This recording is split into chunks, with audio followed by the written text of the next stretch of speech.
एक दुनिया के कोने में एक मुल्क है साहब, वहां स्कूलों पर बम बरसते हैं, वहां अस्पतालों पे बम बरसते हैं।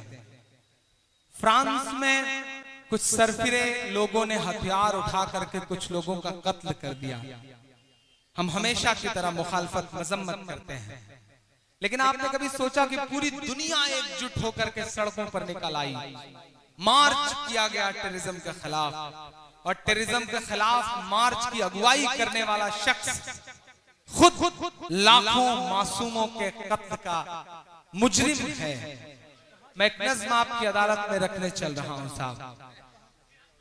वो मुल्क अगर बोल सकता, वो मुल्क अगर अपना दर्द बयान कर सकता तो शायद माइक पर खड़ा होकर के यूं बयान करता। आप तसव्वुर करें कि माइक पर इमरान नहीं खड़े हैं, फलस्तीन खड़ा है। मैं पढ़ता हूं साहब ये नज़्म आपकी अदालत में। ये मेरी कौम के रहनुमा भी सुने, ये मेरी कौम के रहनुमा भी सुने, मेरी उजड़ी हुई दास्तां भी सुने, मेरी उजड़ी हुई दास्तां भी सुने, जो मुझे मुल्क तक मानते ही नहीं, सारी दुनिया के वो हुक्मरान भी सुने, सारी दुनिया के वो हुक्मरान भी सुने। कहने को 64 के आसपास मुल्क हैं दुनिया में जो ये कहते हैं कि हम एक अल्लाह और एक रसूल को मानते हैं, लेकिन उनकी तरफ देखो तो बड़ा नाउम्मीद हो जाना पड़ता है। इन दिनों उम्मीद की थोड़ी बहुत कहीं किरण नजर आई है साहब, तो मैं सल्यूट करूंगा किंग सलमान साहब को। यहाँ पे बैठे हुए हैं रियाद के तमाम दोस्त, दम्माम के तमाम दोस्त, मैं सल्यूट करूंगा किंग सलमान साहब को। सुपर पावर, अमेरिका का सुपर पावर वाला राष्ट्रपति सऊदी अरब के एयरपोर्ट पर पहुंचता है, किंग सलमान साहब रिसीव करने के लिए खड़े रहते हैं, रिसीव करते हैं, हैंडशेक करते हैं और चलने को होते हैं कि अजान गूंजती है। किंग सलमान साहब को सैल्यूट की वो दुनिया की सुपर पावर ताकत से कहते हैं कि आप यहीं ठहर जाइए, कायनात की सुपर पावर का बुलावा है, पहले नमाज पढ़ूंगा उसके बाद आपको लेकर के चलूंगा। मैं सलाम करूंगा उन्हें और दुआ करता हूं कि जो बाकी मुल्क है उनके हुक्मरानों के अंदर भी ज़मीर जागे, ये खून देख करके कहीं ना कहीं उनकी भी जुबान खुले। मैं पढ़ता हूं साहब, बहुत बहुत मुसलसल महीनों रो करके ये नज्म कही है, मेरे आंसुओं में डूबी हुई नज्म है ये, किसी के खून से लिखी गई नज्म है ये। मैं चाहता हूं कि थोड़ी देर आपकी भी पलकें गीली होंगी तो मुझे लगेगा कि मैं कामयाब रहा हूं। तालियां नहीं चाहिए, जहां मन करे बजाइएगा या मत बजाइएगा, लेकिन आपकी खामोशी मांगता हूं मैं इस नज़्म पर। पढ़ता हूं साहब। ये मेरी कौम के रहनुमा भी सुने, मेरी उजड़ी हुई दास्तां भी सुने, जो मुझे मुल्क तक मानते ही नहीं, सारी दुनिया के वो हुक्मरान भी सुने, सिर्फ लाशें लाशें मेरी गोद में,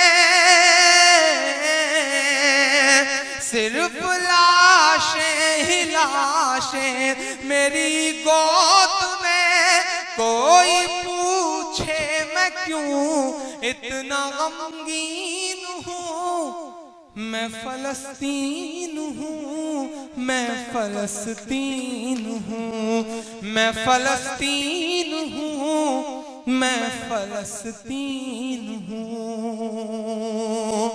एक बंद पढ़ता हूँ, बैतुल मुकद्दस की चाबियां लेने की दावत हजरत उमर फारूक रज़ियल्लाहु अन्हु चले जा रहे हैं साहब।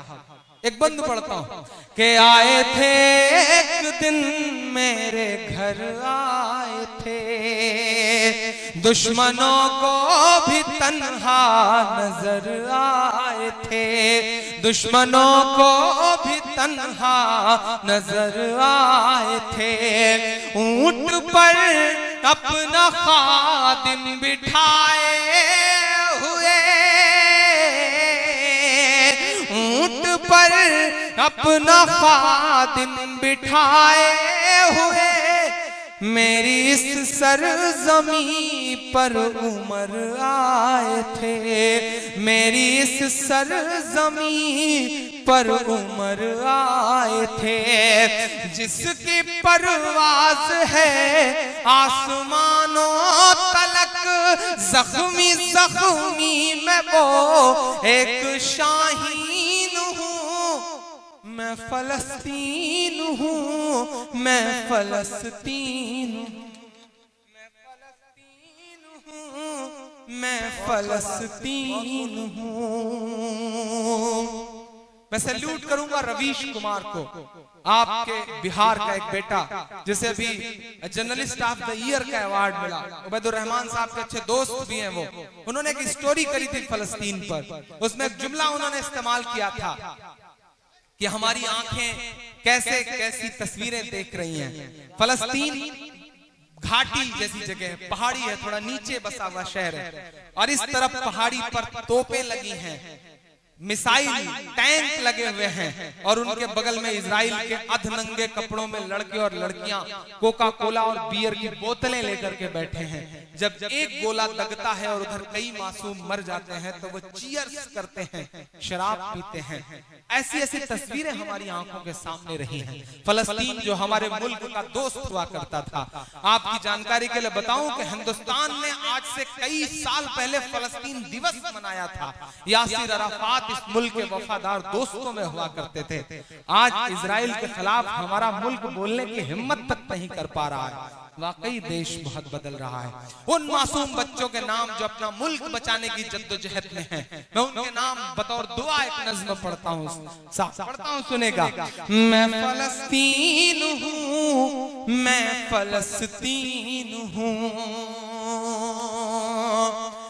के रेत पर रब का फरमान पलता रहा, मेरे दामन में ईमान पलता रहा, मेरे दामन में ईमान पलता रहा, मेरे बच्चे लड़े आखिरी सांस तक, और सीनों में कुरान पलता रहा, और सीनों में कुरान पलता रहा, जर्रे जर्रे में अल्लाह अकबर लिए, जर्रे जर्रे में अल्लाह अकबर लिए, खुश नसीबी है मैं साहिबे दीन हूँ, मैं फलस्तीन हूँ, मैं फलस्तीन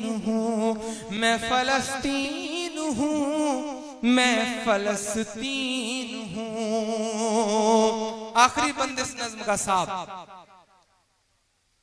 के ना ही रोएंगे और ना ही मुस्काएंगे, इंशाअल्लाह ना ही रोएंगे और ना ही मुस्काएंगे, सिर्फ नग़्मे शहादत के ही गाएंगे, सिर्फ नग़्मे शहादत के ही गाएंगे, अपना बैतुल मुक़द्दस बचाने को तो, अपना बैतुल मुक़द्दस बचाने को तो मेरे बच्चे अबाबील बन जाएंगे, मेरे बच्चे अबाबील बन जाएंगे, बहुत खूब मेरे बच्चे अबाबील बन जाएंगे। जो सितम ढा रहे अब रहा की तरह, उनकी खातिर मैं सामान तौहीन हूँ, मैं फलस्तीन हूँ, मैं फलस्तीन हूँ, मैं फलस्तीन हूँ। 4 मिसरे इस नज़्म से जुड़े हुए भी और अलग भी पढ़ता हूँ, सुनेगा। कि चाक दामन रफू करके लिखता हूँ मैं। बेगूसराय जो अदबी सरजमीन है, अब तक जो पढ़ा वो एक किनारे, अदबी लोगों से इन 4 मिसरों पे खुसूसी दुआएं मांगता हूँ। कि चाक दामन रफू करके लिखता हूँ मैं, चाक दामन रफू करके लिखता हूँ मैं, जख्म से गुफ्तगू करके लिखता हूँ मैं, जख्म से गुफ्तगू करके लिखता हूँ मैं। दर्द गाने को भी हौसला चाहिए, दर्द गाने को भी हौसला चाहिए, आंसुओं से वजू करके लिखता हूँ मैं, आंसुओं से वजू करके लिखता हूँ मैं। अपनी सांसों में आबाद रखना मुझे, कोई बड़ी ख्वाहिश नहीं है आपसे, कोई बड़ी उम्मीद नहीं है, जाते जाते बस इतना मांग के जा रहा हूँ, इतना कह के जा रहा हूँ कि बेगूसराय वालों, अल्लाह ने आपको बहुत नवाजा है। लेकिन एक बात बड़ी जिम्मेदारी से कहता हूँ कि माइक पर खड़े होकर के कितना भी कोसा जाए सिस्टम को, कितना भी कहा जाए सिस्टम के बारे में कुछ भी, लेकिन सच जानिए कि बेदारी तो आएगी, लेकिन हालात नहीं बदलेंगे। हालात बदलना चाहते हो तो तुम्हें दावत देता हूं। अल्लाह ने नवाजा है, अल्लाह ने दौलत दी है, इज्जत दी है, शोहरत दी है, लेकिन एक बात का ख्याल रखना कि आप अपने बच्चों को कारोबारी लाइन में भेज दोगे, वो पैसे कमाएंगे, अपना भला करेंगे। उन्हें डॉक्टर बना दोगे, बहुत पैसा कमाएंगे, एमडी बन जाएंगे, अपना भला करेंगे। इंजीनियर बना दोगे, बहुत बड़े इंजीनियर बन जाएंगे। यादव सिंह की तरह हो सकता है हजारों हजार करोड़ कमा लें, लेकिन अपना भला करेंगे। लेकिन अगर समाज का भला करना चाहते हो, कौम का भला करना चाहते हो, हिंदुस्तान का भला करना चाहते हो, हक लेना चाहते हो, जुल्म रोकना चाहते हो, तो सिर्फ एक चारा है, ब्यूरोक्रेसी का हिस्सा बनो, आईएएस बनो, आईपीएस बनो, इसके अलावा कोई चारा नहीं। बहुत जिम्मेदारी से आपसे ये बात कह रहा हूँ। थाने में एक सिपाही तुम्हारे नाम का आ जाता है तो थाने का निजाम बदला बदला सा नजर आता है। तसव्वुर करिए कि आप जिले में कलेक्टर बन के बैठेंगे, आप सुपरिंटेंडेंट, आप पुलिस बन के बैठेंगे तो इंशाल्लाह हालात और बदलेंगे। पावर का हिस्सा बनिए, ब्यूरोक्रेसी का हिस्सा बनिए, मेन स्ट्रीम में आइए। सिर्फ कोसने से कुछ नहीं होगा। किसी भी मुल्क का सिस्टम परफेक्ट नहीं होता। हमारे खूबसूरत मुल्क हिंदुस्तान का भी सिस्टम परफेक्ट नहीं है। इंशाल्लाह हम उसे परफेक्ट बनाएंगे, उसका हिस्सा बनेंगे, उसे सुधारेंगे। ये आपसे वादा लेता हूं। मैं खुशनसीब हूं कि मैं उस सूबे में हूं, उत्तर प्रदेश में, जहां इस समय डीजीपी का पद आपके बिहार का एक बेटा संभाल रहा है, जावेद अहमद साहब। नाज होता है हम लोगों को बिहार का। किसी भी जिले में चले जाइए, बिहार के एक आध दो आईएएस आईपीएस नजर आ जाते हैं। बेगूसराय से आईपीएस आईएएस और सारे निकले, हमारे अपने निकले, ऐसी दुआ करते हुए आपसे बस इतना कह के जा रहा हूं कि आंसुओं से वजू करके लिखता हूं मैं, अपनी सांसों में आबाद रखना मुझे। याद करिएगा, कल के रात किसी सरफिर इंसान ने बहुत देर आंसुओं में डूब के आपसे गुफ्तगू की थी। अपनी सांसों में आबाद रखना मुझे, अपनी सांसों में आबाद रखना मुझे। मैं रहूं ना रहूं, याद रखना मुझे, याद रखना। इमरान, बहुत शुक्रिया इमरान, बहुत शुक्रिया इमरान भाई।